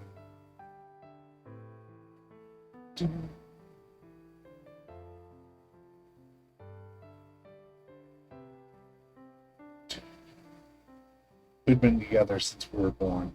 We'd been living in this world as a pair. But I was Mion and she was Shion. Mion was treated specially, and I insisted on being her. Of course, that was unpleasant for Shion. Deciding to be fair, we switched places all the time. We were probably different from other identical twins.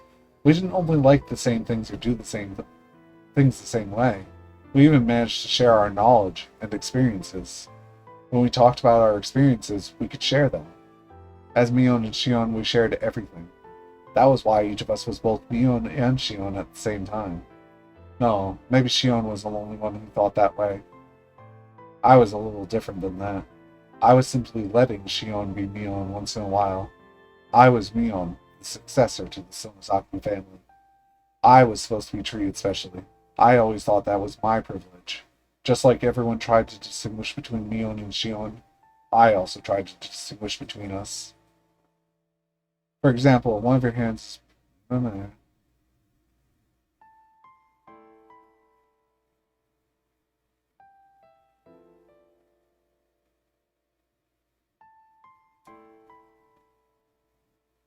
As an older sister, I felt I was mean for thinking that way, so as punishment, I became Shion. Who am I? I never had a solid identity in the first place. I was Mion. Then I was Shion. I should have just accepted that. But something has changed. I don't even know if I'm Mion or Shion anymore. Had I really been stupid enough to hope that Rena would figure that out for me? Keiichi looked into my eyes. I nodded quietly. Yeah. Doo-doo. This was a lie. I've already come up with ideas, and I've already begun to execute them. I dumped the hag into the well in front of Shion. I dumped Kimiyoshi and Rika in there. I even killed Satsuko too. And right now I'm plotting to kill Keiichi, who Shion fell in love with. I am a demon. Any such gruesome act was simply pleasure to me. That's when I felt a warm hand rubbing my head. It wasn't Sachiko's hand, but Keiichi's. Keiichi and Sachiko are totally different. Why did Shion fall in love with him? His rough hand didn't make me happy. That he understood my feelings was just my imagination. I wasn't happy, and it didn't feel good. It didn't. Come with me. I'm going to commit my final crime. I'm going to let you see it. I'm going to let Shion see it. When I do, are you still going to think I'm your best friend? Poor Shion. Keichan is going to die thinking it's you who's killing him.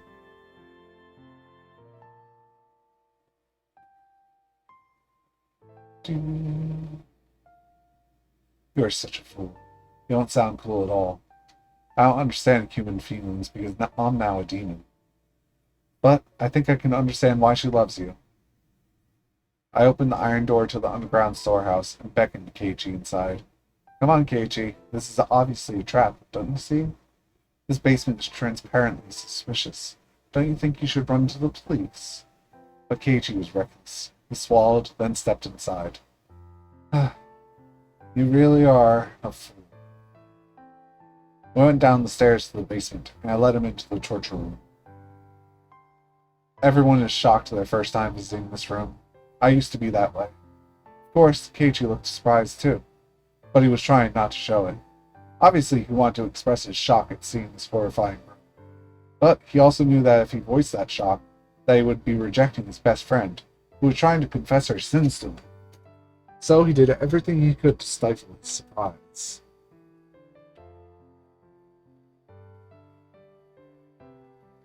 According to something a family had from a long time ago wrote, blood splatter has impact despite the fact it doesn't tax the sacrifice.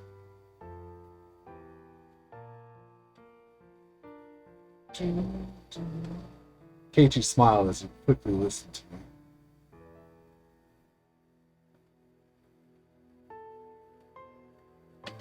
No matter what cruelty came out of my mouth, he would embrace me. Was this really the superficial Keiichi Maibara I knew?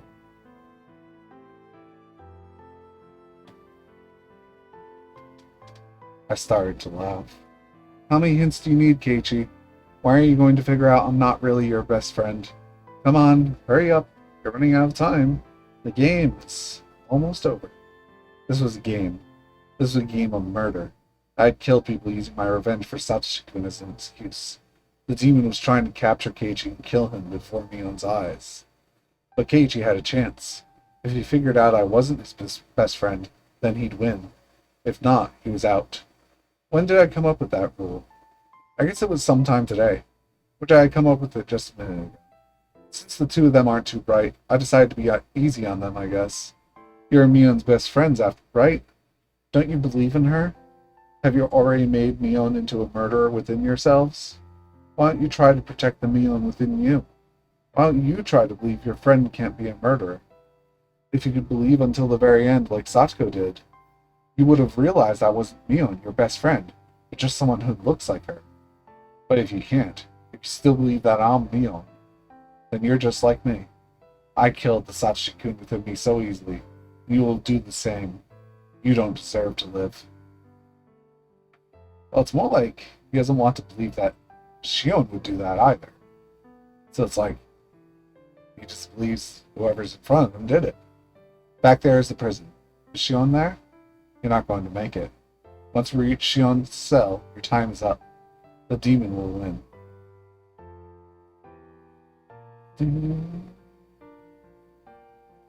Keiichi ran to the cell. Shion screamed. I was standing right behind Keiichi. It was time. My preparations to kill the boy she loved were complete. For her, this was going to be the worst possible torture. Keiichi tried to quell Shion's distress by talking to her in a calm voice. It was such a funny sight. Keiichi was the only one who had no idea what was going on.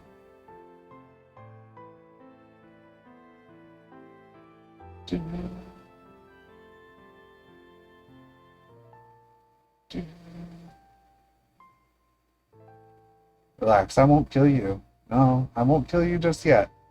It's game over. I gave you enough chances. You cornered me quite well once. But that was it. You couldn't figure out that I'm not your best friend, Mion. You couldn't believe that Mion is a murderer. Please stop. If you want to die that badly, then after I killed this man, I'll take my time making mincemeat out of you. In accordance with the ancient rites.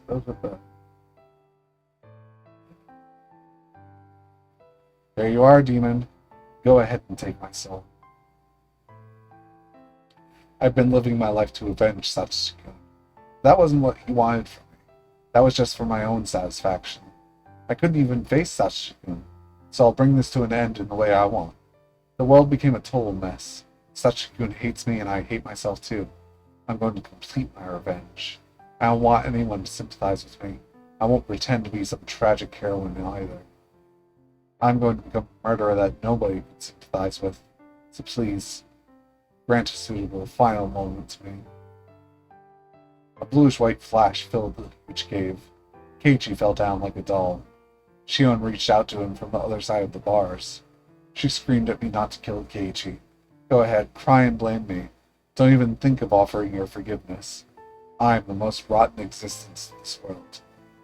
So please, grant me the worst possible ending. Shion begged me desperately to let Keiichi go. I simply abused her, slandered her, and disgraced her. The more Shion suffered, the deeper I'd fall into hell. It wasn't enough. It wasn't even close to deep enough. It wasn't deep enough to compensate for my sins. I dragged Keiichi to the table that I had tried to put Satsuko on, and restrained him there. Keiichi began to move sluggishly. The stun gun must not have worked too well on him. Can you hear it, Shion? Keiichi squeezed out those words. He sounded good, like he was about to bite.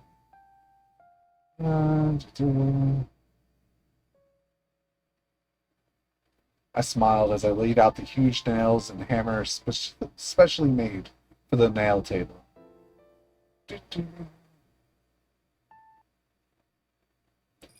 Who are you? I'm Mion. I stopped moving. Kei-chan. Shit. I decided the naming game would be over once we reached Shion's cell. Therefore, even if he guessed this time, it would be too late. Oh well, sure, I'll listen to you. It's your last chance. Then if I'm not Mion, who am I? Come on, Kei-chan, guess who I am. Why don't you try and save Mion, the girl who fell in love with you? A demon. Huh? You're not Mion. Mion was just here. Give her back.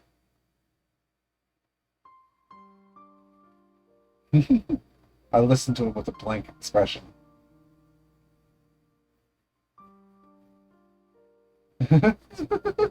That's great. So I'm not Mion or Shion. He doesn't even see me as my sister. Wait, that's not it. Keiichi protected the Mion in his heart until the end. He didn't accept the fact that Mion was a murderer. Not just that either. He protected the Shion in his heart as well. He didn't conclude that if Mion was a murderer, then it must have been Shion. To Keiichi, Shion was someone who was always made fun of Mion. But that was it. It wasn't like they'd known each other for a long time. But Keiichi protected her. He protected Shion from being a murderer. That's why I'm a demon and not Mion or Shion, huh? A demon, huh? A demon. That's stupid. Isn't that just right on the money?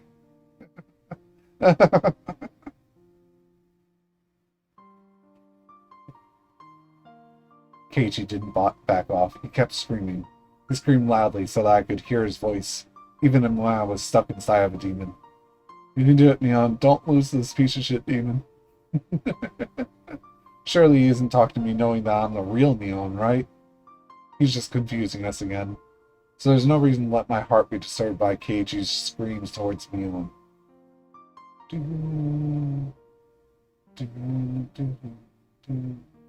He's right. I didn't fight back. How did he know? How did he know I didn't fight back? I lost to the demon.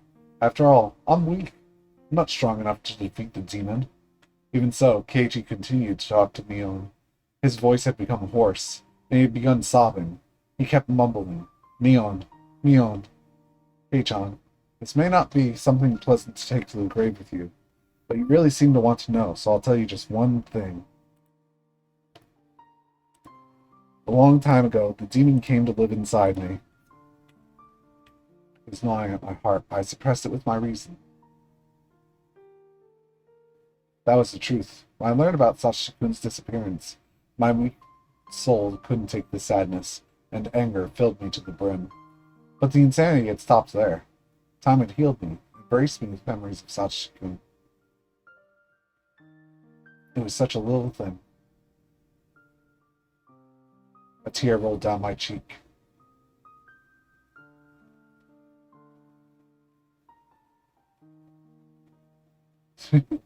If Kei-chan hadn't done something so insensitive, Shion wouldn't have cried. Shion cried and talked to me about it. That had reminded me of Sachiko-kun. I became jealous of her for having someone she loved so close to her. It was a very small jealousy. That little feeling woke up the demon who was sleeping deep inside of me. After that, I just let the demon take over. The demon ate up all the sadness from my loss of Sachiko-kun. It filled my heart with the notion of revenge, even though I knew that would make Sachiko-kun happy.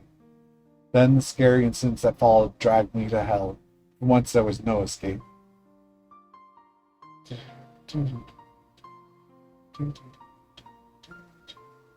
Was I simply transferring the blame to Keiichi?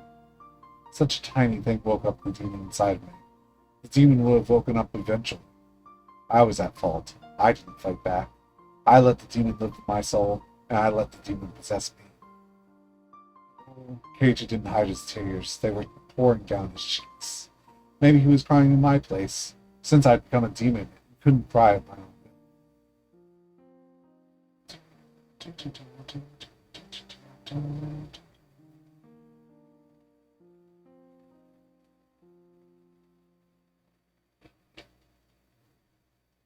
I put a nail to Keiichi's left pinky. Once I hit it with a huge hammer. It would start, and it would be over. I didn't hesitate at all when torturing the others, but somehow I do when it's you. I didn't understand what he just said, so I tried to repeat his words in my head.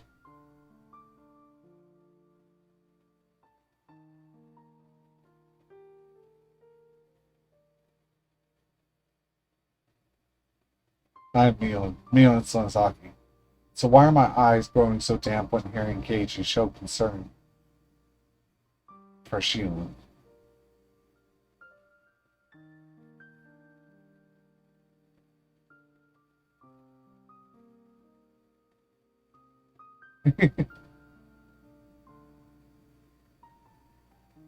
Even in this situation, Keiichi and I joked around and laughed.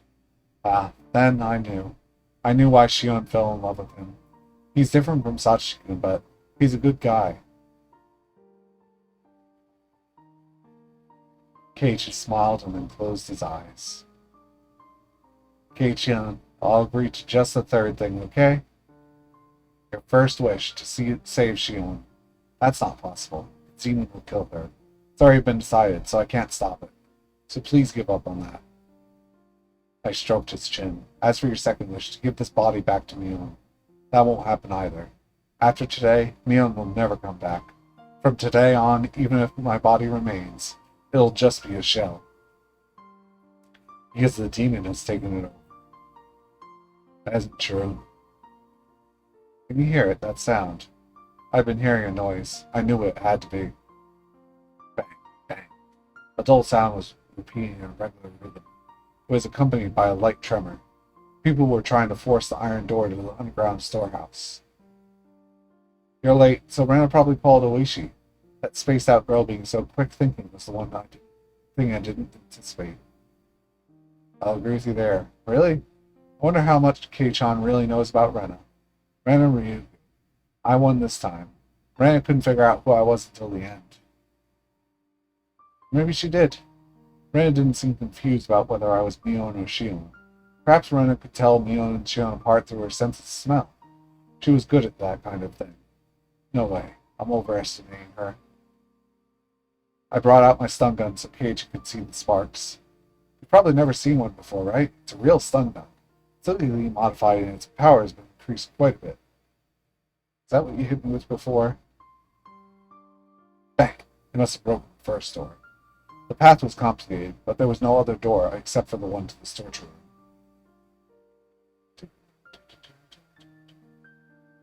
room. I paused, hesitating a little.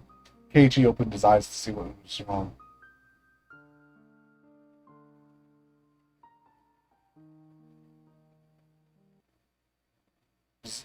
Keiji fell unconscious. I locked the door to the torture room. I locked the door to the huge cave, too. That should give me some time. Shion, come on out. I opened the cell and told Shion to leave it. She was crying. She asked me to let Kei-chan go, so I did. He's out cold because of the stun gun. The police should be here soon, so they'll set him free. Thank you. Thank you. Well, you still have something more to do. Shion has to escape from here. I took Shion to the cell with the hidden passage. Before that, I'll give Mion back to you. Eh? Take those clothes off. We're switching again. Here, the rubber band for your hair. Shion had no idea what was going on, but she changed her clothes as I ordered her to, so this is why the tattoo was shown on her. No, wait, no, it still shouldn't be. I gave her the flashlight, and she hung it around her neck. You go first. Find the hidden escape route at the bottom of the well. The light from the flashlight wasn't enough to entirely illuminate the way down. Nobody in their right mind would want to descend that well, but Shion obeyed and timidly climbed down the ladder. When she had passed entirely below the rim of the well, I brought out my stun gun and put it to Shion's head. Shion understood the meaning of that. Sis, I didn't kill Kei-chan, just as you wanted. You told me I could kill you instead, didn't you? I'm going to keep our promise. Shion's hands and feet were clinging to a very unstable ladder, so there was no way she could protect herself. She was in a critical situation. You who looks like Mion need to fall into the bottom of the well and die. I look like Shion. Kei-chan will testify that I'm the victim. I'll wait in the cell for the police to get here. I'm sure they'll eventually find out the truth from our fingerprints. By the time they get that far, I'll be hiding somewhere else. Pretty good, huh? Are you killing me out of revenge for Sachi? If you know that much, you should have been prepared. Go apologize to Sachi-kun at the bottom of the well. Sis, Sachi isn't at the bottom of the well. Huh? Didn't you say the bodies get dumped down here? All I said was that if he was killed at the Sonozaki house, this is where his body would be. What are you telling me now? Can't you be a little clearer? I also liked Sachi. Yeah, I'm sure. I liked him after all. I was very sad when Sachi-kun disappeared, so I looked into things. And I interrogated Granny. I even thought about throttling her. Then she told me. She said she was only telling me as the successor, so I had to keep it a secret. What she said was something hard to believe. The hag said to Shion, the Sonozaki family had nothing to do with the disappearance of Sachi-kun. Shion couldn't understand, so she asked again. The Sonozaki family held a lot of influence in the underworld because of our dad's connections. In fact, they used such illegal measures during the dam conflict. Therefore, people just assumed the Sonozaki family had pulled the strings when the dam construction incident took place. Even the hag laughed meaningfully and said suspicious things. So everyone believed she was the mastermind. But it was all a performance. It was a hoax by the Sonozaki family head. It was just a bluff. The family took credit for the incidents to make it look like they were pulling the strings. With the influence they already had, this bluff was very believable. Therefore, people thought of the Sonozaki family as one that had deep connections in the underworld, and that they were capable of producing any sort of conspiracy. People have believed that since the dam conflict. Oreo just smiled at things she had nothing to do with, as if she was pulling the strings. When the relatives saw that, they became fearful of Oreo's power. When the dam construction site manager was killed, Oreo smiled meaningfully. When the relatives saw that, they assumed Oreo was behind it. When the Hojo couple fell off the cliff, when the Furude couple died violently, when Sachikoon's aunt died and Sachikoon disappeared, the hag just smiled meaningfully. Everyone believed the Sonozaki family was behind all those incidents. That's a lie. Are you trying to tell me the Sonozaki family had nothing to do with any of it? How can I believe that?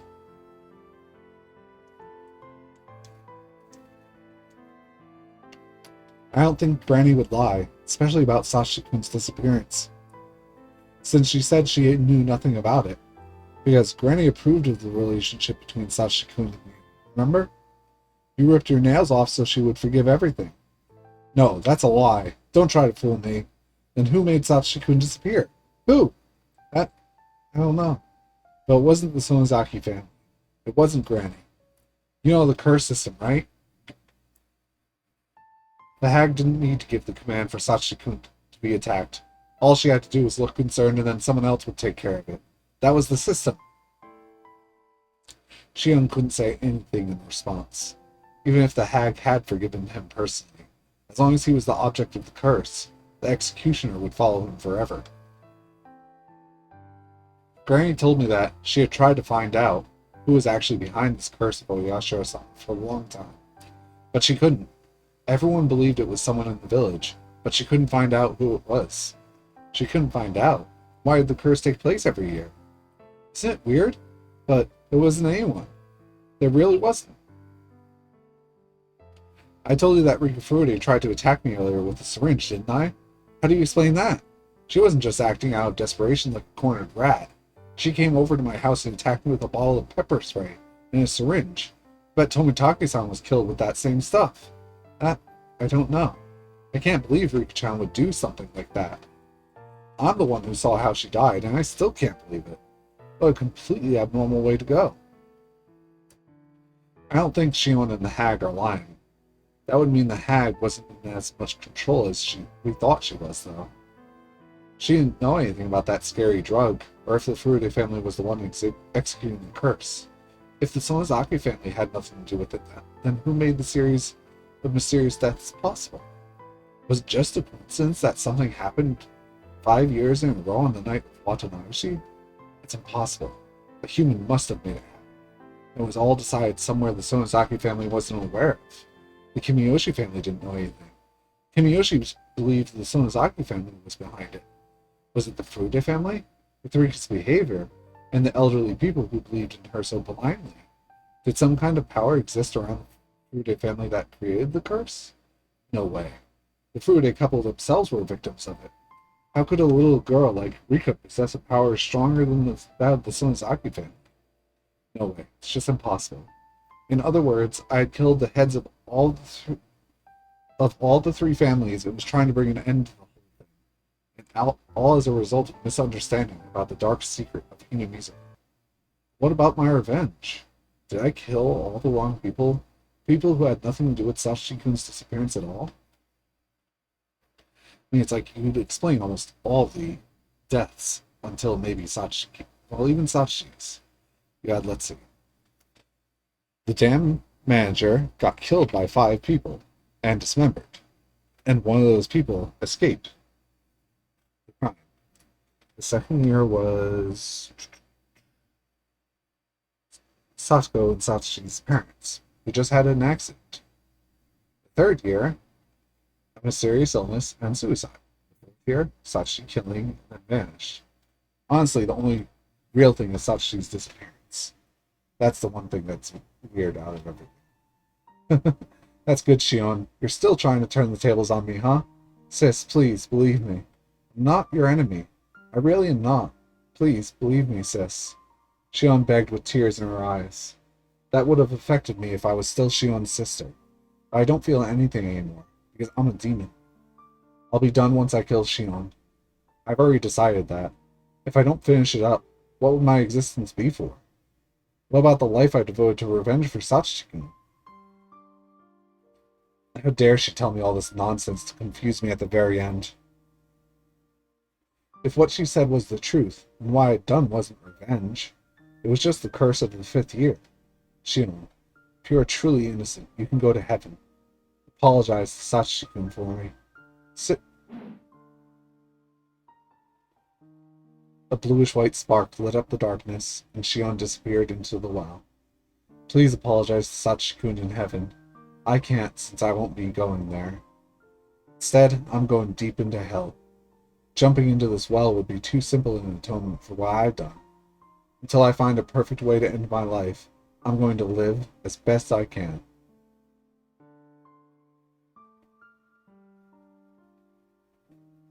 I suppose that's the end of this chapter, maybe?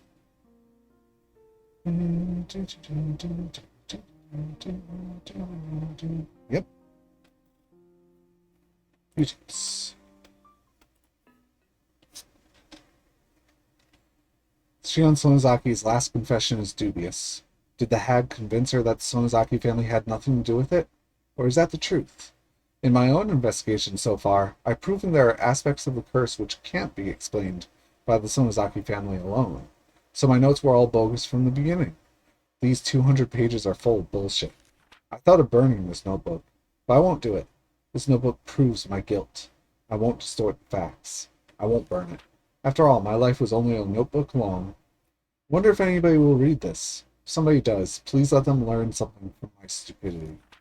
The series of mysterious deaths in Hinamizawa, dubbed Oyoshiro-sama's curse. If you're reading this, please find the truth. That's my only wish.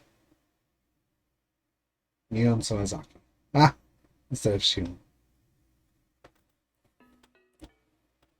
To the last one.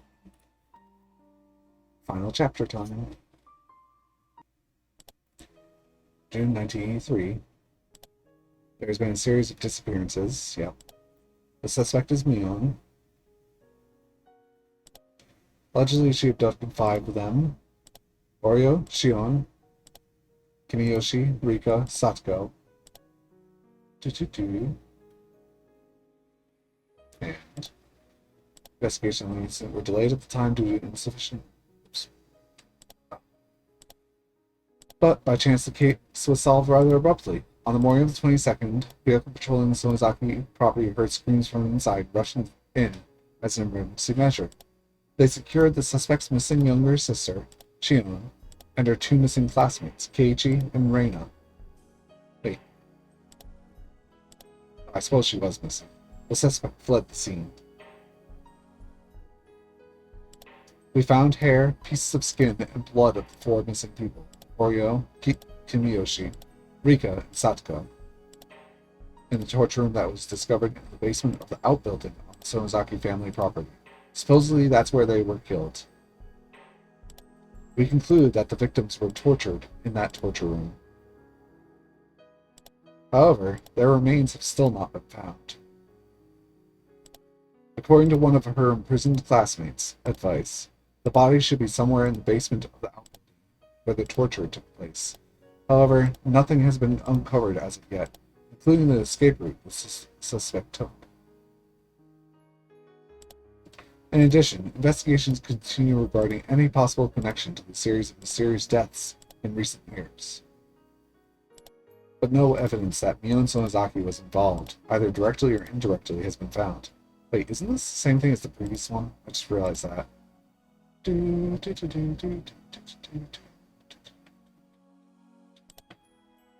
Local may have been lynching.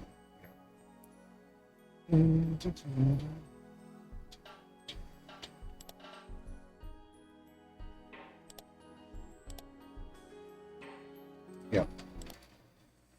Oh.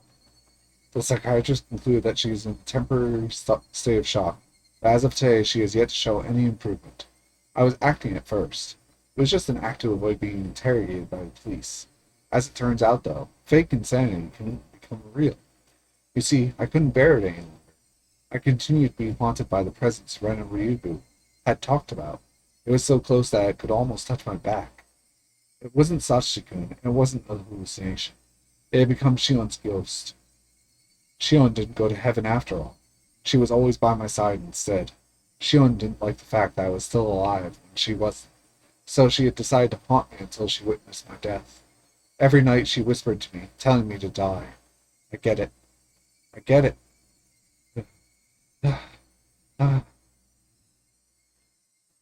I shouted at the Shion at my back. Through my mouth she shouted back at me.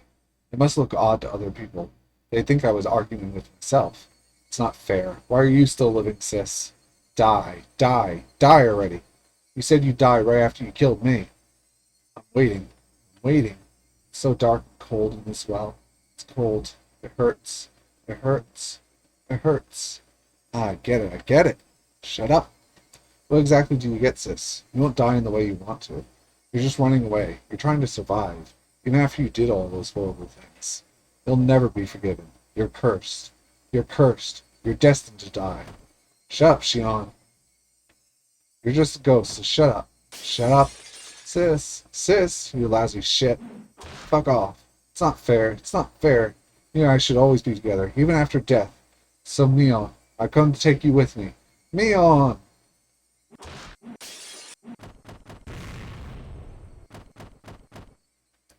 Bang, bang, bang. Shion banged on the door. Bang, bang, bang. That noise is too loud. It's cracking my ears and my head open. Shion's trying to break in. Ah, shit. Alright, Shion, I get it. The perfect way for me to die is to be cursed to death by you, isn't it? I won't be going so easily. I won't simply disappear. It wouldn't be fair if your beloved was left alive after all. I went out onto the balcony to avoid Shion, who was on the other side of the door. If I jump over the railing to the neighboring apartment, I could reach the fire escape. Eat shit, Shion. I leaned over the railing and jumped to the balcony next door. Then I rushed down the stairs, noiseless as a cat. Shion was too stupid to realize I escaped. It wouldn't take too long to get to Keiichi's house on a motorcycle. Shion must believe that I'm still in that room. She's so stupid. Soon enough, I could see the Maibara mansion. I'd never seen it before, but I heard a great deal about it from Shion.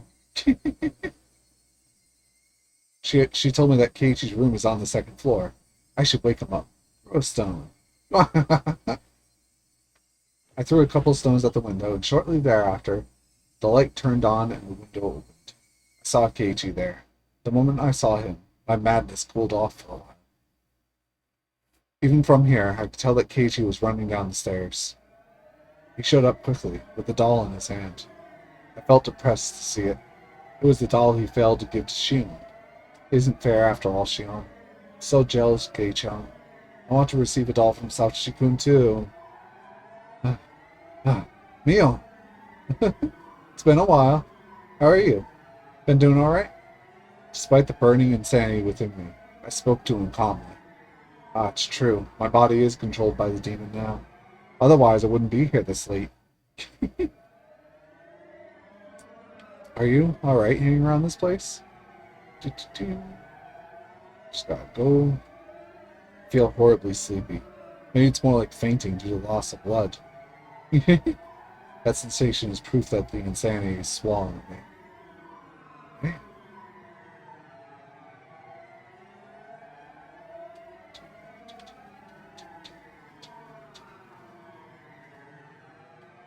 won't get to decide how I die.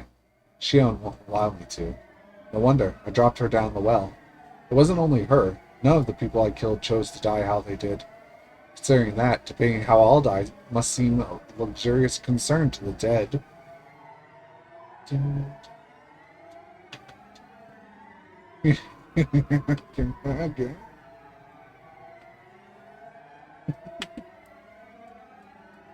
I'll kill him. Kill him. Kill him. I'll avenge Satsukun's death. I'll avenge his death. This guy is Shion's beloved. I hate her. I'll kill him and teach her a lesson. Eat this.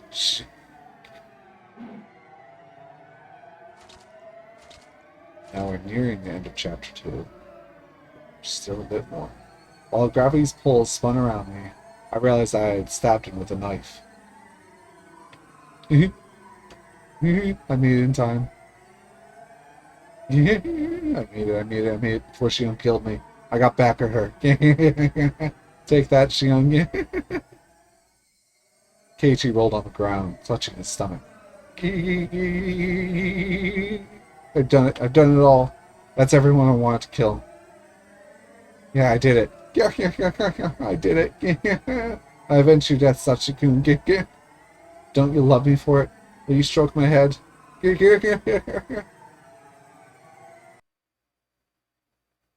Now what?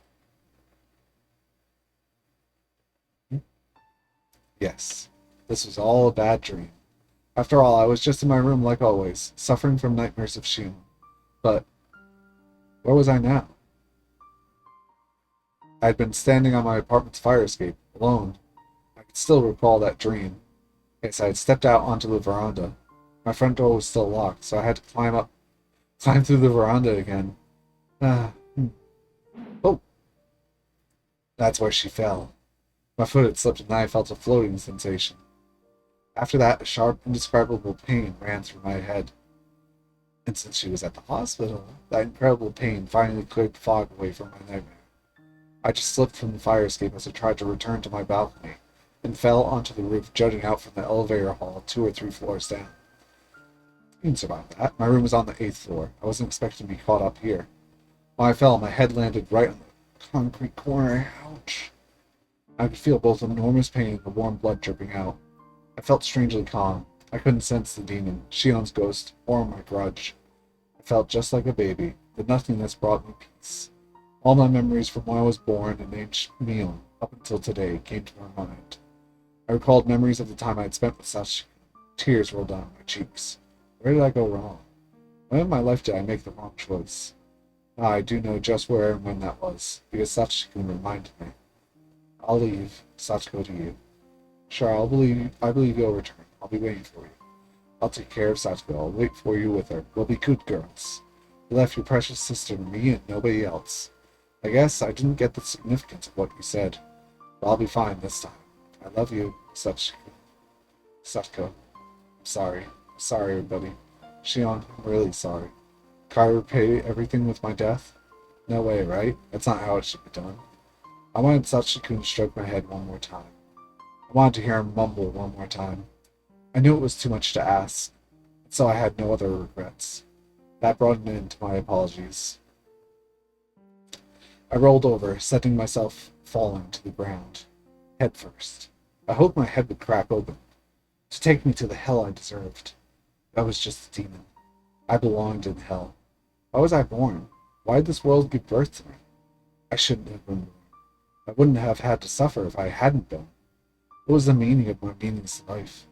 If I wasn't born, nobody would have had to suffer. Thank you for treating me kindly, even though I was like this. Thank you for teaching me love, even though I was like this. Even though I was like this. Even though... I'm really sorry, everybody. I really am. I'm sorry. If Sachiko could give me another chance, I wouldn't make the same mistake again. Never again. Here comes the ground. Bye. I love you. Yeah.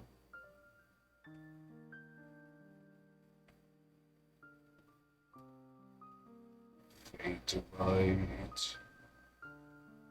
Oh, I wish so many times that everything was a dream, so I wrote it down, hoping for it to come true. Dreams and cartoons are often like this. There's a huge stack of sweets. I can't possibly eat them all. I try to reach for them. But then somebody wakes me up. This dream has been a tremendously long one. I must have been sleeping for more than a year. Ah, that's right. I ran away from baseball practice. I stepped onto the street when the light was red and got hit by a motorcycle. I've been in a coma since then, but I finally woke up. When I open my eyes, I see a hospital ceiling. Sachi-kun looks at me from the bedside. That's a bit too perfect. But it's okay, right? It's okay for it to end that way, right? It's all a dream again.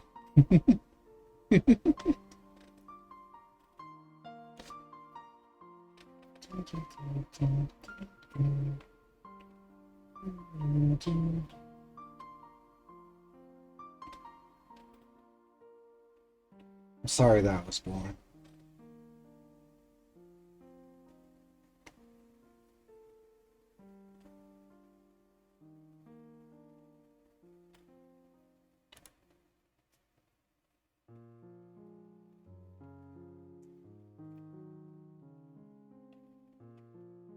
Breakdown of all persons involved with or linked to the series of deaths in Hinamizawa. Tamae Hojo died by a homicide by blunt trauma within the village. Aunt Sachi believed to have disappeared from the village in 1982. Whereabouts unknown. Tomitake believed to have committed suicide. Resembles Rika Furude. Mio Takano strangulation in the mountains of Gifu. Incinerated. Oryo murdered by Shion. Believed to be shock induced by stun gun. Rika, believed to have murdered by her, cause of death was shock due to extreme hemorrhaging caused by lacerations. Himiyoshi, cause of death was ligature strangulation induced by restraints. Sasuke, shock due to hemorrhaging. Mion, severe trauma due to impact after falling. Keiichi, stabbed by Shimon, severely injured but is recuperating. Reina, currently resides in Shishibone. Oishi, resides in Hokkaido. Kumagai, Shishibone, Irie, address unknown. Kasai died of liver cancer. Wow. Maibara is still now in Tokyo. Tomita, Shishibone, Okumura, Tokyo. Chie, Tokyo. Kamaya, Tokyo. Hotepe, Tokyo. Keiichi died in 1983, heart failure. Shion. Cause of death with severe trauma after falling from the balcony. Following her death, police filed charges against her for the 5 murders. Wait, but Keiichi believed she was coming for him, but he died of heart failure instead. So she wasn't there at all. She was already dead.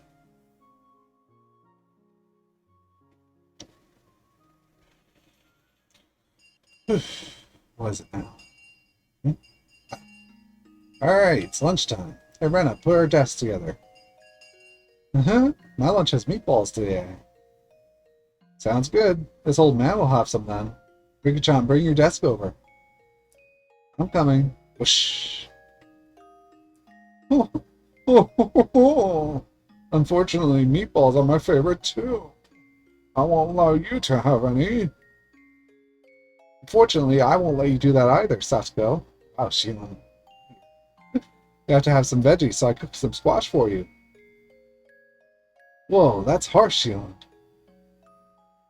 Wah, I hate squash. Wah. Don't be so picky about your food. Squash is very nutritious. You're still growing, so you need to think about things like that. As long as I live, I won't let you have an unbalanced diet. Here, guys, have some. Steamed squash is delicious. Munch, munch. Sasuke, it's really sweet. Yeah, it's super good. The balance of flavors is perfect. Sasuke, don't eat this. It's too good for you. Excuse me? I don't like your tone. Just try one. Take a bite. See? Isn't it good? Well, it isn't so bad. Of course it isn't.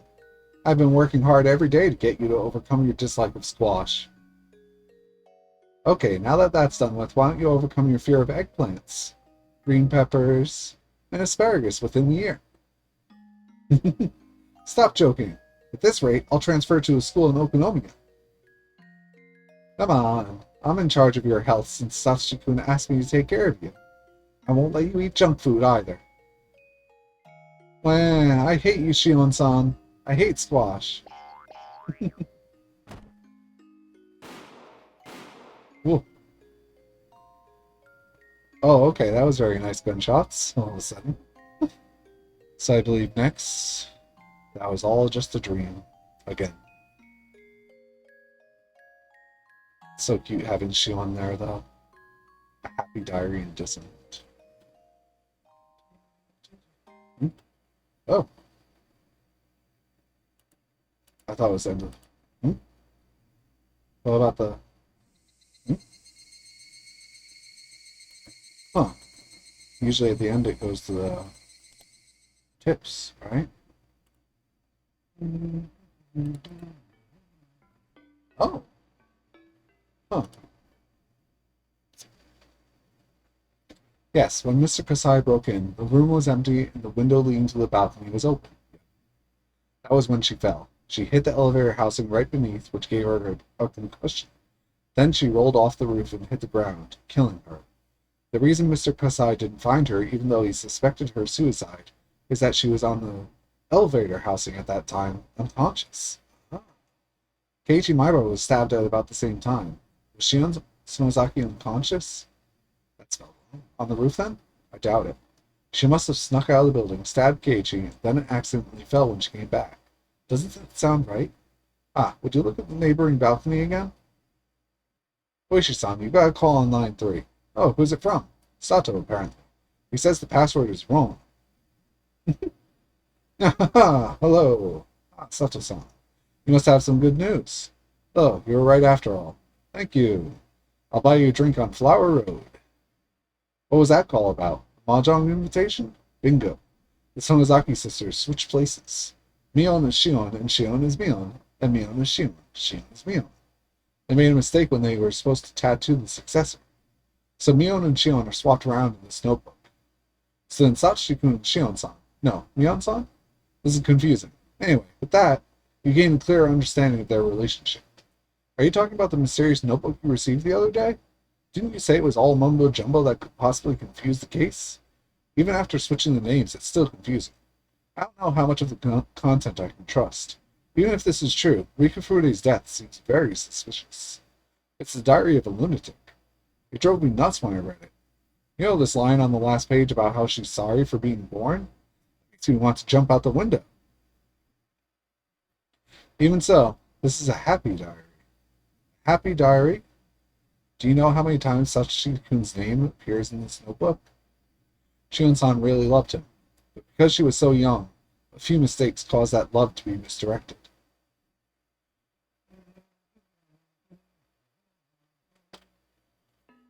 Disowned. Hey Mom, tell me, why did you have a fight with the hag? It was bad enough that she disowned you, right? So nosy about everything. Well, I guess you're old enough to know. She objected when I told her I wanted to marry your father. Eh? What? I was living a very unseemly life back then. Then the man I brought home was a Yakuza. So, of course, she got terribly upset.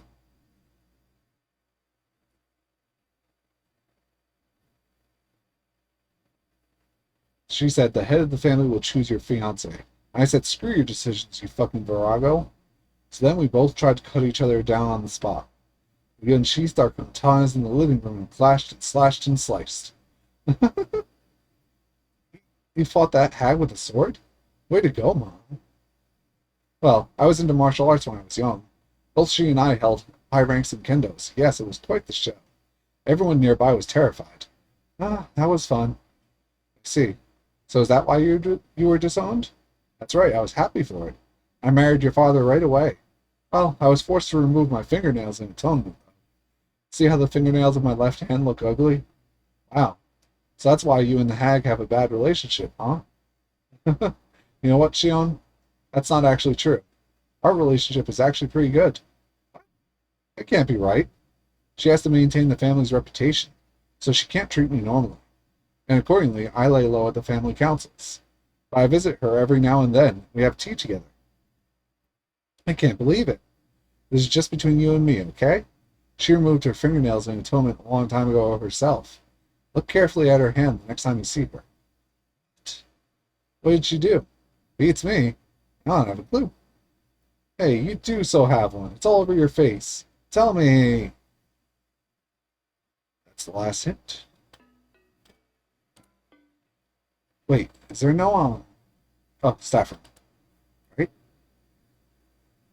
What? Oh, Ryukishi. Huh. Question is there such thing as justifiable murder? In our world, murder is prosecuted. The degree of punishment varies depending on the motive and circumstances. Having different degrees of punishment means that we are putting a value on the dead person's life. Some scenes justify murder in Higurashi. By degrading the life of the victim in those scenes, the player can sympathize with the character more easily.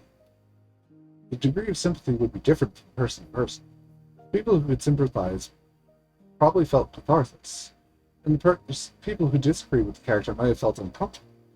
That's indicated by how opinions were polarized regarding Keiichi's actions in Totari Groshi. In Higurashi, there are also a number of murders. This time, the main character, Shion, tries to earn sympathy for each of them.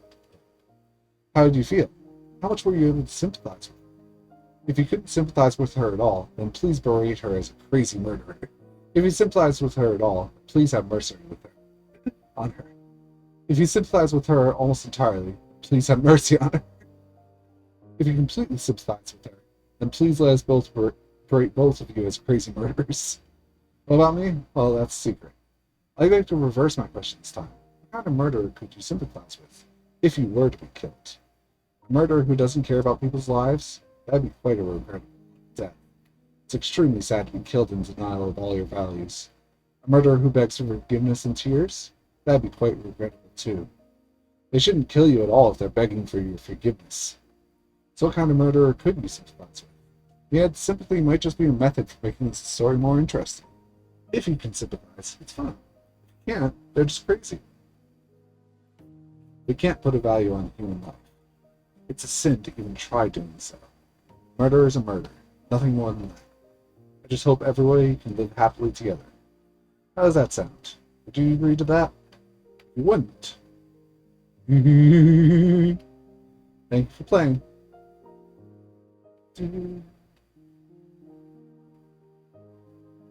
Sumiho. Sort of like relieving sins, whatnot. Really, I'm rather fortunate if you enjoyed yourself a little. Thank you again. Oh wow. I actually finished it really early. Like I thought I'd be having to go for like another hour at least. I mean, I know I skipped a lot of the chapter 2 dialogue, but still. That's it. I'm surprised it wasn't what's it called at the end. You know, the cafe stuff. But I guess that's only for the question marks. Because this explains a lot of stuff. Because a lot of stuff is like, in Chapter 1, Keiichi seems a bit crazy. In Chapter 2, Mion seems a lot crazy. Plus a bit of Keiichi. Chapter 3, Satoko's a tiny bit crazy. So is Keiichi. Chapter 4 was Rika, and Rika seemed more crazy. But also, like, seeing things. And then here we get the explanation for why Mion was crazy, quote unquote. And a lot of explanation for Keiichi as well, of how he died in that. Well, next week I'll be starting Chapter 6 then. But my next stream will be We Happy Few on Tuesday at 7:30 p.m. EST. See you there. Have a good rest of your day or evening or morning, possibly. Bye-bye.